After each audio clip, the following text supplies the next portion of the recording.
Let me just the music lower again so you can hear me. It's been a while. I didn't do any videos. I didn't feel that inspired since I was going through a very, how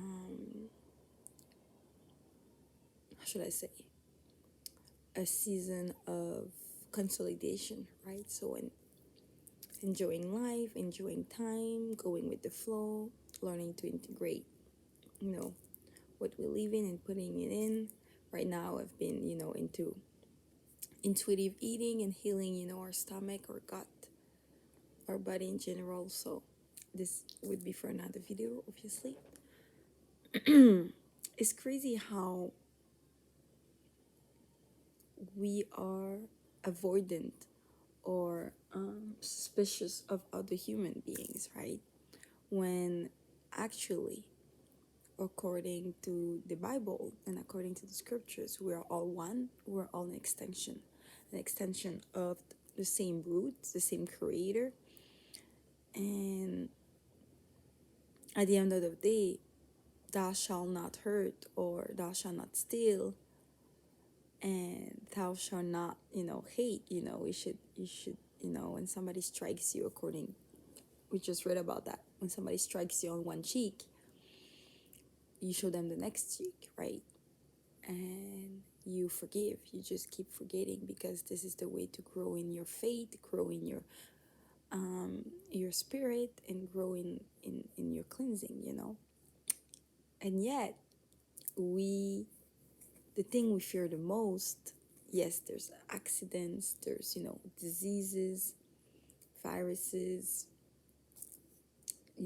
attacks, but the thing that people fear the most, isn't it crazy, but it's the human itself, right? All the things that we're seeing on TV, on social media, all the terrible things that the news is claiming and showing, is all done by humans for humans. And this deep hatred makes me wonder, how deeply we need this peace, and deeply we need this healing more than ever in the community or in human race. You know, how can we hate ourselves? Because by hating the next person, the next skin, that is you actually, because they're body and flesh. Unless, obviously, I'm not talking about those who are possessed. I'm not talking about those who are soulless. I don't know. Don't ask me. I don't know if some bodies or some people, humans we cross, don't have souls, or are possessed by other, bad spirits or whatever. I really am not there yet. I don't have this truth. I cannot prophesy on it. But let's start from the fact that each one of us have a soul, a good soul. Well, all souls are good. Well, by default, I mean. They're just lost. Well, it's crazy to think that you hate your own kind, Because when you think about it, look at nature. All animals don't, like, the same kind, like same fish race, let's say we call it a race, or the same zebras, let's say, they hang out together. And at some point they fight because they have to go. The only time they fight is because they have to gain the female and win the battle and show that they're alpha, right? Which is really animal instinct. But other than that, they don't have any racism or hatred, or, they don't cast away, unless I'm mistaken, because once again, I'm not a biologist here. But they don't cast away people in accord that they're not good enough, or in accord they judge them. They just live together, because their nature is to be together, or their nature is just, they're just another one in the race. There's no hatred, right? Obviously, we're not the same as animals. We have a consciousness, we have emotions, we have thoughts, we have a lot of things going on. It blows my mind how the basic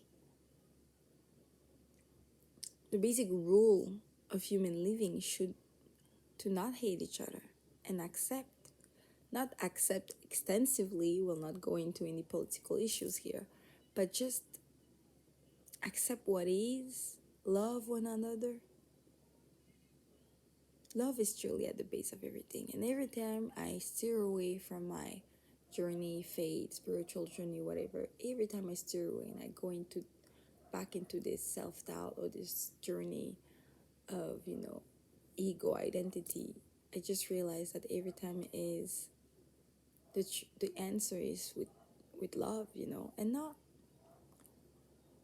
not like poisonous love, like deep down people know when it's a very healthy love. There's only one type of love, guys. It's healthy love.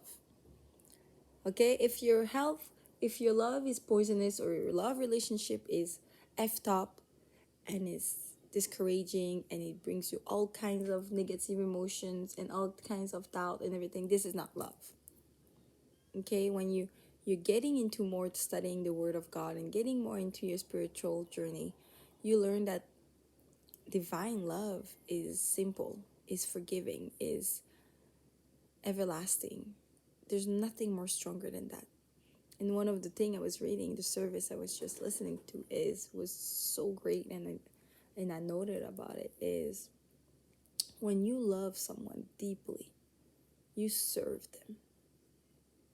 Let me repeat that. When you love someone truly and deeply, you serve them. So as much I can talk about God, because if you love truly God, you're willing to serve them because you love him so much. He's the all creator. We can extend that in loving relationship. When you love your family, your siblings, your partner, you're willing to be of service to them. And for a while, for me, it took a long time to understand that, because I thought of like, I don't want to be a slave. I don't want to be serving anyone. I don't want to be, going on my knees to anyone. Who are they to think that I should serve them? And thinking of being a servant of God took such a long time for me to understand and liberate myself of. I was interpreted it according to my own accord, according to my wounds, according to my perspective, right? And I was reading this book of the 5 spiritual laws of success, or just 5 laws for success from Deepak Chopra. And one of the law, and it's so funny, and I feel so blessed and grateful. But as I was reading the book, I realized I was applying and consolidating those laws into my life without even reading the book, without even being aware. So to those who are seeking truth in book, and I've been doing that for so long, in books, in podcasts, in listening to others, in doing that because we want clarity, we want finally the answers, we want to know where we're going. And this is where I'm going, guys. Like literally all of this I've been talking is the introduction. Is not even about what I wanted to say today. I love to talk, I'm sorry. But and I was actually applying all those spiritual laws. I think it's seven spiritual laws. One of them is be of service to humanity. And it hit me straight to the heart, because we think so much of our own wellness, well-being, abundance, money, bank account, making sure all is good. We want to serve us first, and then when we feel good, we can look into others and look into how we can help others. But this is not what ultimate love and divine love and unconditional love is, right? When you see sometimes a movie, they're willing to sacrifice their lives, everything they have actually, for protecting the child or the loved ones or anything, is the ultimate sacrifice. And when you sacrifice yourself, you don't have to kill yourself or, take your life away in order to sacrifice yourself. Sacrifice can come in many forms. Well, this is a way of serving the person you love. You're serving the one you love the most, the one that you love abundantly, unconditionally. So this is what the law was talking about, serving humanity. And then when I was able to put that together, I told myself from now on, I will not look into the time I'm spending into the expectation of a return, expectation of recognition, being being thanked, being recognized for my efforts. I will help and serve humanity when I feel inspired to do it. I will do it with love. I will do it with no expectations on return. And guess what?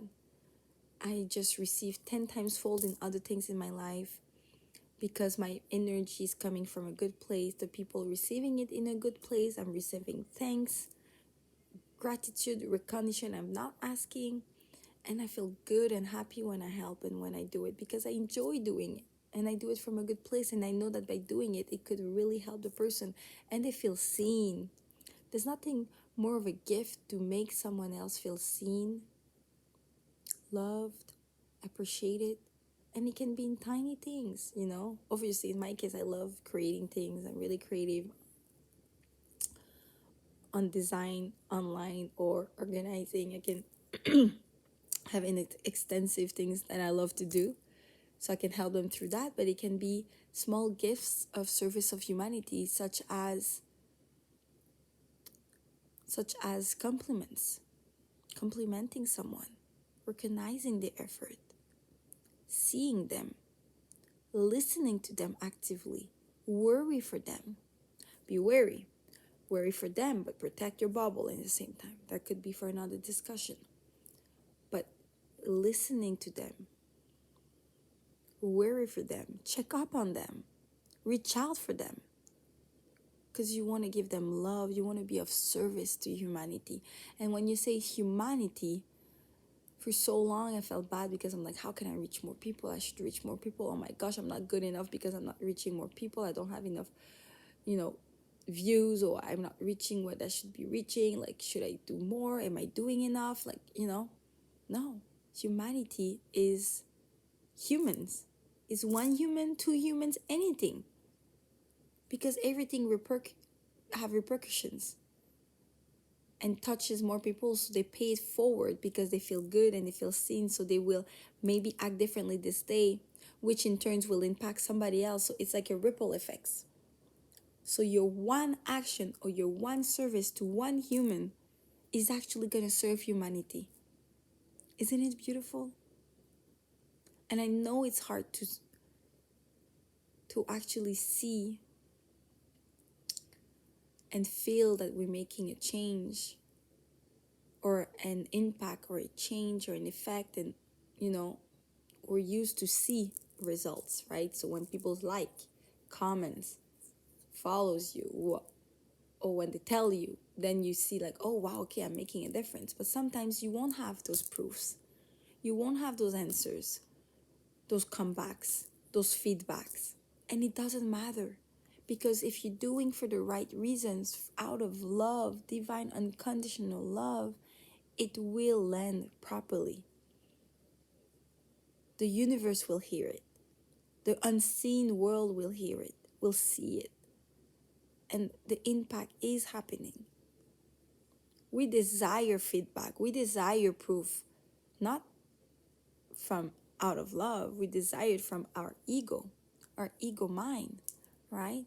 Because we want to see and we want to make sure that what we're doing is actually being seen. This is self-serving, right? Because you want to put your identity first. You want to put yourself first and prove to yourself that you're doing something right.